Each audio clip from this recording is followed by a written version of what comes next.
दोस्तों नमस्कार। सरकार मनमर्जी कर नहीं सकती है। सरकार अगर सोच ले तो इस देश के मुसलमानों को कैसे रहना है, कैसे जीना है, उनके तौर तरीके क्या होंगे, उनके पास जो वक्त की संपत्ति है, सब कुछ सरकार तय करेगी? बिल्कुल नहीं। हम वक्फ कानून को पास कर देते हैं, लेकिन उसमें जो प्रावधानों का जिक्र है उसे हम पास नहीं करेंगे। ऐसा होता नहीं है तो हम उस पर रोक लगाते हैं। इंतजार कीजिए जब वैसी व्यवस्था और वैसे तरीके निकल कर आ जाएं राज्यों के जरिए, केंद्र के जरिए, तब देख लेंगे। और दूसरी तरफ चुनाव आयोग यह भी ना सोचे कि वह सबसे बड़ा है, वो संविधान से भी बड़ा है। संविधान की व्याख्या करने के लिए तो सुप्रीम कोर्ट बैठी है। तो फिर सुप्रीम कोर्ट अगर चाहे तो एक झटके में जो भी बिहार में एसआईआर यानी जो भी रिवीजन हो रहा है वोटर लिस्ट को लेकर, जरा सी भी गड़बड़ी पाई गई तो फिर पूरे तरीके से सब कुछ रद्द कर देंगे। आप टुकड़ों में फैसले मत दिया कीजिए। यानी सरकार सोचती रह गई कि सुप्रीम कोर्ट को बांधा जा सकता है। सुप्रीम कोर्ट ने आज वक्फ कानूनों को लेकर फैसला सुनाया और चुनाव आयोग को सीधे चेताया।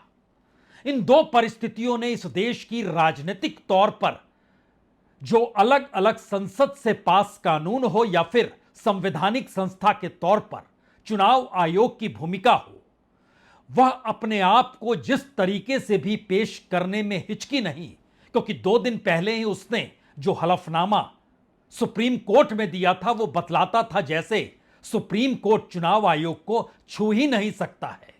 आज सुप्रीम कोर्ट ने उसकी भी हेकड़ी निकाल डाली। इस बात का जिक्र होते रहा कि जहां पर मस्जिद है वो जमीन कौन सी है, तो मस्जिद की जगह पर तो मस्जिद ही रहेगी, मंदिर की जगह पर भी मंदिर ही रहेगा, गुरुद्वारे की जगह पर भी गुरुद्वारा ही रहेगा। आप लैंड बाय यूज जो बदलना चाहते थे और इस देश के भीतर कलेक्टर को यह ताकत देना चाहते थे कि वो फैसला दे किसकी कौन सी जमीन है, क्या वो सरकारी जमीन है या वक्फ की जमीन है, कलेक्टर तय नहीं करेगा। अब इन फैसलों के अष्टले कई सवाल एक झटके में उभर कर सामने आ गए हैं। सबसे बड़ा पहला सवाल तो यही है, क्या वाकई सुप्रीम कोर्ट ने सरकार को इतना बड़ा झटका दे दिया? क्योंकि सरकार के हिस्से में आता है सॉलिसिटर जनरल, और सॉलिसिटर जनरल ही उन तमाम मुद्दों को उन संस्थाओं के हिस्से के रखते हैं सुप्रीम कोर्ट में जिसकी वकालत सरकार कर रही होती है। तो इलेक्शन कमीशन की तरफ से सॉलिसिटर जनरल का रहना और वक्फ बोर्ड में जो कानून बनाया गया उस दिशा में सुप्रीम कोर्ट में शामिल होना।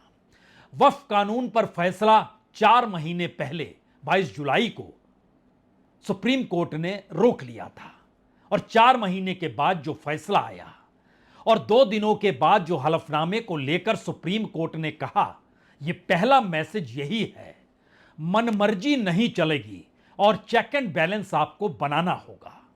इस चेक एंड बैलेंस की भूमिका का मतलब यह है कि आप मनमाफिक नहीं कर सकते हैं, आप तानाशाह नहीं हो सकते हैं, और कोई संस्था ऐसी ना सोचे कि वह अगर संवैधानिक संस्था है तो फिर संविधान की समूची ताकत उसी में समा गई है। तो ऐसे में तो जनता कहां गुहार लगाएगी, और अगर जनता गुहार लगा रही है और सुप्रीम कोर्ट को लगता है कि उसमें कोई दम है और जो संवैधानिक संस्था कर रही है वो बेदम है, तो फिर जो भी किया गया सब कुछ रद्द कर दिया जाएगा।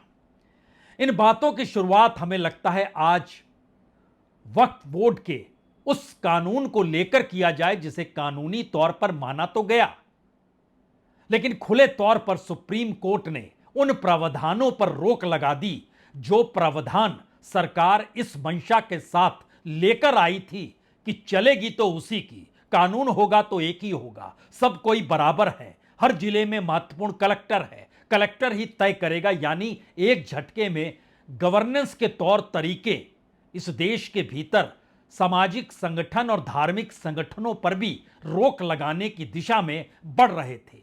जो फैसला आया उसके बाद जो पहली प्रतिक्रिया निकल कर आई, जो विरोध कर रहे थे सरकार के इस कानून से जुड़े प्रावधानों का, और सुप्रीम कोर्ट ने जब प्रावधानों पर रोक लगा दी तो all India Muslim personal law board के सदस्य सामने आए। देखिए, वक्फ बाय यूज़र पे हमारी बात मान ली गई है। इसके साथ साथ जो है प्रोटेक्टेड मॉन्यूमेंट के ऊपर भी हमारी बात मान ली गई है कि कोई थर्ड पार्टी क्लेम नहीं होगा, ये बात मान ली गई है। 5 साल की जो कैद लगाई गई थी वो हटा दी गई है और इसके साथ साथ जो है उम्मीद पोर्टल को डेट को एक्सटेंड करने की बात कही गई है। और वक्फ बाय यूज़र के ऊपर भी हमारा जो वो था कि इसको इस तरह से आर्बिट्री ख़त्म नहीं होना चाहिए, वो बात मान ली गई है। सरकार जो क्लेम करती थी कि हमारी प्रॉपर्टी है तो वक्फ बोर्ड नहीं तय करेगा, ट्राइब्यूनल नहीं तय करेगा, वो बात ख़त्म हो गई है। तो मेरा कहना यह है कि बाय एंड लार्ज बहुत सारी बातें हमारी स्वीकार कर ली गई है। ये सैयद कासिम रसूल साहब हैं, all India Muslim personal law board के सदस्य। दरअसल जो फैसला आया उसमें बहुत साफ तौर पर कहा गया कि राज्य वक्फ बोर्ड में गैर मुस्लिम सदस्यों की संख्या 3 और केंद्रीय वक्फ मुस्लिम बोर्ड में सदस्यों की संख्या 4 से ज्यादा नहीं होगी। जो गैर मुस्लिम होंगे उनकी संख्या इससे ज्यादा नहीं हो सकती है। जिस बात का जिक्र था कि जिलाधिकारी को तय करने का अधिकार दे देना चाहिए कि कोई घोषित वक्फ संपत्ति सरकारी है या नहीं है, सुप्रीम कोर्ट ने कहा बिल्कुल नहीं, यह अधिकार डिस्ट्रिक्ट कलेक्टर को नहीं दिया जा सकता है। कलेक्टर को नागरिकों के व्यक्तिगत अधिकारों पर फैसला देने की अनुमति नहीं दी जा सकती है, यह इस फैसले में लिखा गया। यानी सेपरेशन ऑफ पावर जो है, जो कहते हैं अधिकारों का पृथक्करण होता है, उसके सिद्धांत का उल्लंघन होगा अगर कलेक्टर को यह पावर दे दिया जाए तो। सरकार कह रही थी दे दिया जाए, सुप्रीम कोर्ट ने कहा बिल्कुल नहीं। और सुप्रीम कोर्ट ने यह भी कहा कि जब तक नियम बन नहीं जाता है तब तक वक्फ संपत्ति घोषित करने से पहले 5 साल तक इस्लाम के अनुयायी होने वाली शर्त पर भी जो रोक है उसको ठीक नहीं है। यानी संपत्ति के रजिस्ट्रेशन से जुड़े मुद्दे पर कोई रोक नहीं है। वो तो पहले भी हो रहा था, सीजीआई की तरफ से कहा गया कि हमने पाया कि रजिस्ट्रेशन 1995 से 2013 तक चलते भी रहे हैं, इसमें कुछ नया नहीं है, लेकिन बाकी प्रावधान नहीं लागू होंगे। और जिलाधिकारी के अधिकार तो बिल्कुल नहीं, क्योंकि संशोधन विधेयक में यह प्रावधान किया गया कि ऐसी संपत्ति या जमीन पर अगर पहले से ही सरकार काबिज हो और उस पर वक्फ बोर्ड ने भी वक्फ संपत्ति होने का दावा कर रहा हो, तब दावा किसका होगा यह डिस्ट्रिक्ट मजिस्ट्रेट के विवेक पर निर्भर करेगा। सुप्रीम कोर्ट ने कहा बिल्कुल नहीं। यह कैसे डीएम के विवेक पर निर्भर कर सकता है? कलेक्टर सरकार के कब्जे में मौजूद वक्फ के दावे वाली ऐसी जमीन के बारे में अपनी रिपोर्ट सरकार को भेज सकते हैं। और इस प्रावधान में यह भी था कि कलेक्टर की रिपोर्ट के बाद अगर संपत्ति को सरकारी संपत्ति मान लिया गया तो राजस्व रिकॉर्ड में वह हमेशा के लिए सरकारी संपत्ति के रूप में दर्ज हो जाएगी। असंभव है, सुप्रीम कोर्ट ने कहा नहीं। और इसके तहत अधिनियम में वक्फ बोर्ड के सर्वे का अधिकार खत्म कर दिया गया। जो सर्वे जगह जगह पर हो रहे थे उसके अधिकारों को भी अब खत्म किया गया। अब वक्फ बोर्ड सर्वे करने पर यह नहीं बता पाएगा कि कोई संपत्ति वक्फ की है या नहीं है। और अधिनियम में वक्फ के दावे वाली संपत्तियों का जो अधिकार है अब जिला कलेक्टर को दिया जाए, वह भी नहीं दिया गया। यानी एक ऐसी परिस्थिति के भीतर निकल कर आया जहां वक्फ काउंसिल के स्वरूप को लेकर भी विवाद था। तो सेंट्रल वक्फ काउंसिल की सभी सदस्यों का मुसलमान होना अनिवार्य है, लेकिन अब 2 गैर मुस्लिम सदस्य उसमें शामिल किए जा सकते हैं, इस बात का जिक्र किया गया। यह भी कहा गया कि जो सेंट्रल वक्फ काउंसिल है उसमें मुस्लिम सदस्यों में 2 महिला सदस्यों का होना अनिवार्य है, उनकी मौजूदगी होनी चाहिए, लेकिन वह मुस्लिम सदस्य होंगी। और जो शिया सुन्नी के अलावे वोरा और आगा खानी के लिए अलग से बोर्ड बनाने की बात है, अभी यह सिर्फ उत्तर प्रदेश बिहार में शिया वक्फ बोर्ड है, इस तर्ज पर बोर्ड बनाया जा सकता है। यह एक ऐसी परिस्थिति थी जिसको लेकर बहस चल रही थी। और जब यह ज्वाइंट पार्लियामेंट्री कमेटी के पास गई तो वहां पर जगदंबिका पाल उसके अध्यक्ष थे। वो लगातार इस बात को कहते थे कि देखिए प्रावधान बिल्कुल सही है, आप उस दिशा में उंगली ना उठाएं। और आज जब उनसे पूछा गया जगदंबिका पाल से, अब आपकी राय क्या कहती है? जो कानून पारित हुआ वो कानून वैध है। अब उसके कुछ प्रोविजंस पे जो स्टे किया है उस पे निश्चित तौर से सरकार उस पे विचार करेगी। जो सुप्रीम कोर्ट के फैसले उसके आलेख में उस पे कार्रवाई करेगी। पॉलिटिकल टारगेट तो डगमगा गया और ऐसे में डेमोक्रेसी की दुहाई और सुप्रीम कोर्ट का फैसला सर्वोपरि इन बातों को कहना पड़ेगा। लेकिन एक क्षण के लिए अगर पुराने पन्नों को आप टटोलेंगे तो पार्लियामेंट के भीतर और ज्वाइंट पार्लियामेंट्री कमेटी के भीतर जिन सवालों को बीजेपी उठा रही थी वो सारे सवाल सुप्रीम कोर्ट के इस फैसले तहत जो प्रावधानों पर रोक लग गई, एक झटके में ये हर किसी को समझ में आ गया सरकार का नजरिया पॉलिटिकल टारगेट का था और पॉलिटिकल तौर पर वह लाभ लेना चाहती थी। और इस लाभ के पीछे हिंदू एकजुटता का जो सवाल बार बार बीजेपी और सत्ता खड़ा करती है, शायद उसमें एक सेंध सुप्रीम कोर्ट ने यह कहकर लगा डाली, आप हर जगह हस्तक्षेप नहीं कर सकते हैं। लेकिन एक क्षण के लिए बात इसके आगे जब निकलेगी तो सवाल यह भी होगा, मुद्दे और मुद्दों के बाद जनता की भावना और जनता की भावना से होने वाले चुनाव, उस चुनाव के वोटर लिस्ट को लेकर जो सवाल अभी तक इलेक्शन कमीशन कह रहा था और 2 दिन पहले उसने हलफनामे में जिन बातों का जिक्र किया था, एक झटके में सुप्रीम कोर्ट ने खुले तौर पर कह दिया, हम यह मानकर चलेंगे कि चुनाव आयोग अपनी जिम्मेदारियों को जानता है। अगर कोई गड़बड़ी हो रही है तो हम इसको देखेंगे और अगर बिहार में एसआईआर के दौरान चुनाव आयोग द्वारा अपनाई गई कार्यप्रणाली में कोई अवैधता पाई जाती है तो पूरी प्रक्रिया को रद्द किया जा सकता है। और बात सिर्फ इतनी नहीं सुप्रीम कोर्ट ने आज कही, सुप्रीम कोर्ट ने खुले तौर पर इस बात का जिक्र तब किया जब याचिकाकर्ता ने कहा कि चुनाव आयोग प्रक्रिया का पालन नहीं कर रहा है, उसकी अनदेखी कर रहा है। तो सुप्रीम कोर्ट ने कहा कि इलेक्शन कमीशन इस रूप में ना देखे कि बिहार एसआईआर अलग है और देश के भीतर जो वोटर रिवीजन होना है वो बिल्कुल अलग है। तो बिहार एसआईआर पर टुकड़ों में राय मत दीजिए, उसका अंतिम फैसला केवल बिहार ही में नहीं बल्कि पूरे भारत में एसआईआर पर लागू होगा। यानी आप ये परिस्थिति मत समझिए कि बिहार में जो 65 लाख लोगों को आपने बाहर कर दिया है उसमें अगर गड़बड़ी हो रही है और हमने जब आपसे आधार कार्ड का जिक्र किया तो आपको क्या दिक्कत थी। आधार कार्ड को आप पहचान के तौर पर तो ले सकते हैं, क्योंकि सुप्रीम कोर्ट ने एक लाइन और आगे बढ़कर यह भी कह दी कि आधार को लेकर किसी तरह की शंका हो तो चुनाव आयोग को उसकी जांच करानी चाहिए। और इस देश में कोई नहीं चाहता है कि चुनाव आयोग अवैध प्रवासियों को मतदाता सूची में शामिल करे। यानी जिस बात का जिक्र प्रधानमंत्री हर रैली में करते चले जा रहे हैं कि अवैध प्रवासियों के आश्रय चुनाव जीतने की कोशिश में विपक्ष के राजनीतिक दल हैं और लगातार अवैध प्रवासियों का जिक्र बीजेपी भी कर रही है और घुसपैठ का जिक्र करते हुए यह बता रही है कि उनकी संख्या वोटर लिस्ट से हटाई जा रही है, इसीलिए यह विरोध हो रहा है। तो इलेक्शन कमीशन ने साफ तौर पर चुनाव आयोग को यह निर्देश दिया कि देखिए, आप अवैध प्रवासियों का जो जिक्र करते हैं तो कोई भी अवैध प्रवासियों को शामिल वोटर लिस्ट में नहीं कराना चाहता है, केवल वास्तविक नागरिक को ही वोट देने की अनुमति होगी।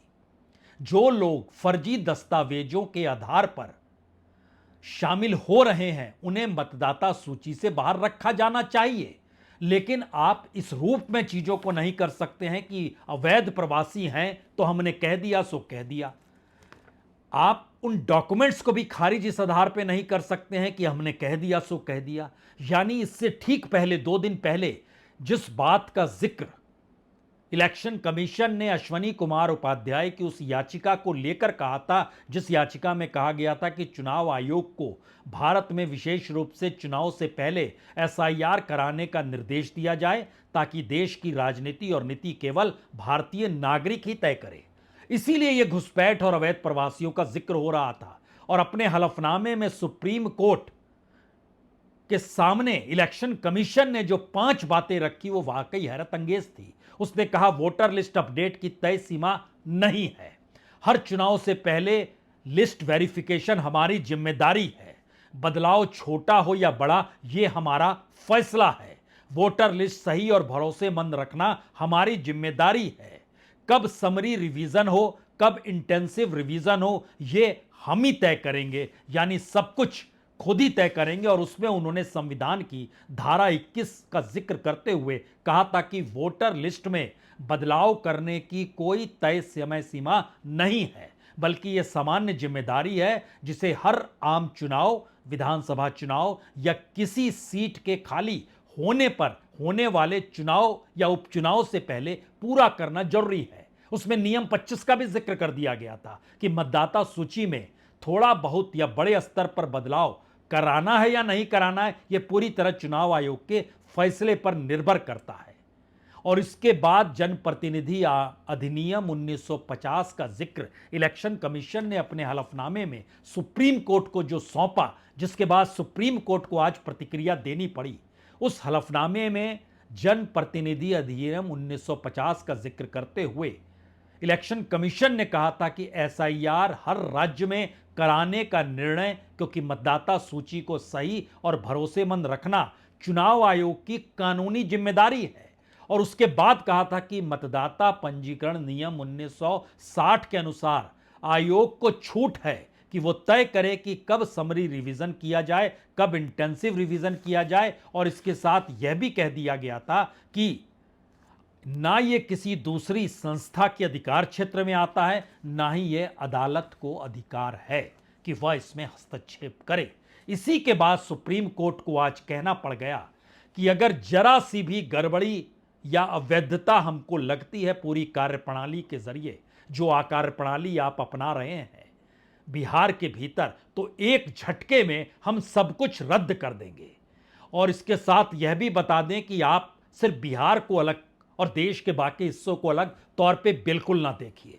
यानी मैसेज बहुत साफ और शार्प सुप्रीम कोर्ट ने वक्फ कानूनों को लेकर और चुनाव आयोग को यह कहकर दे दिया कि आप, ये शब्द इस्तेमाल नहीं किए गए, लेकिन उसके भीतर का मैसेज यही है कि देखिए, आप अपने तौर पर गवर्नेंस के तौर तरीकों के तहत किसी धार्मिक संगठन या संस्था को आप हस्तक्षेप नहीं कर सकते हैं। वो कैसे चले, किस रूप में चले, और एक झटके में आप अपनी गवर्निंग बॉडी को सारे पावर नहीं दे सकते हैं।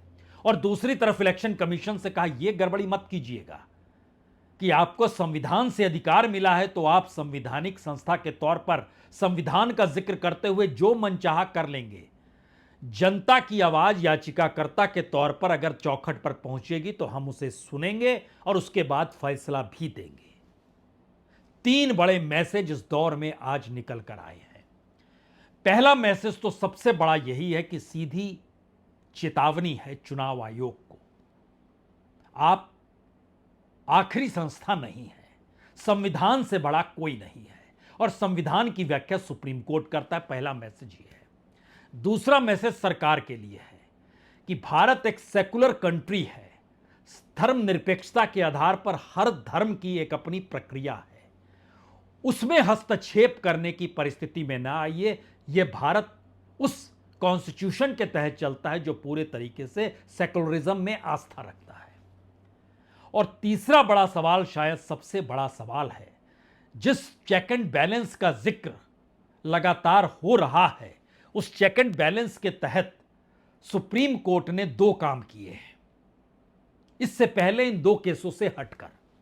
अगर आपको याद हो तो 1 सितंबर को इथेनॉल को लेकर सीधे सीधे कैबिनेट मिनिस्टर नितिन गडकरी और उनके बेटे को कटघरे में खड़ा किया गया था। सुप्रीम कोर्ट ने उस याचिका को एक झटके में कहकर खारिज कर दिया। इसका कोई महत्व नहीं है। माना यही गया कि दरअसल नितिन गडकरी को मैसेज ये दिल्ली की सत्ता से था कि आप इस दौर में जो पार्टी के भीतर और संघ के साथ मिलकर और कॉरपोरेट के साथ मिलकर कर रहे हैं, उससे आप हट जाइए, क्योंकि सरकार के हाथ बहुत बड़े होते हैं। लेकिन सुप्रीम कोर्ट ने उस मामले को खारिज कर दिया। दूसरा मामला मुकेश अंबानी के बेटे अनंत अंबानी, जो कि वंतारा जू चलाते हैं, उसको लेकर भी मामला था और जिस पर एक लंबी चौड़ी एसआईटी भी बना दी गई थी। और यह मामला भी इस रूप में गया था जब प्रधानमंत्री खुद वंतारा घूम के आए थे। आज इस मामले की सुनवाई थी। सुप्रीम कोर्ट ने कहा नहीं, यह कोई मामला नहीं बनता है, इसकी कोई सुनवाई नहीं होगी और वहां पर जो भी जानवर रखे गए हैं वो सही तरीके से है, कानूनी तौर पर सही है। इसके पीछे भी मैसेज था कि दरअसल ये चेतावनी मुकेश अंबानी को है इसीलिए उनके बेटे पर हाथ डाला गया और पीआईएल की गई। वैसी ही पीआईएल इथेनॉल को लेकर की गई। दोनों में चीजें फैसले तक नहीं बल्कि उसको खारिज कर दिया गया। ये चेक एंड बैलेंस और वक्फ बोर्ड और इलेक्शन कमीशन का चेक बैलेंस आप अलग अलग देख सकते हैं। यह नजरिया सरकार की तरफ से भी है, यह नजरिया जुडिशरी का भी है, यह नजरिया इस देश के भीतर में जो पॉलिटिकल हलचल हो रही है उसको लेकर भी है। लेकिन एक मैसेज तो साफ है, संस्थानें अभी भी चेक एंड बैलेंस करना जानती है और सुप्रीम कोर्ट इस चेक बैलेंस को करने में माहिर है। उसने इन दोनों तीनों परिस्थितियों के बीच एक झटके में कई संदेश दे दिए हैं। लेकिन इन तमाम संदेशों के बीच जो आखिरी सबसे बड़ा संदेश है वो सिर्फ और सिर्फ यही है, मौजूदा वक्त में सब कुछ ठीक नहीं है और सब कुछ ठीक करने के जो भी प्रयास मौजूदा राजनीतिक सत्ता कर रही है उसके लिए हालात बहुत अच्छे नहीं हैं। बहुत बहुत शुक्रिया, बहुत बहुत शुक्रिया।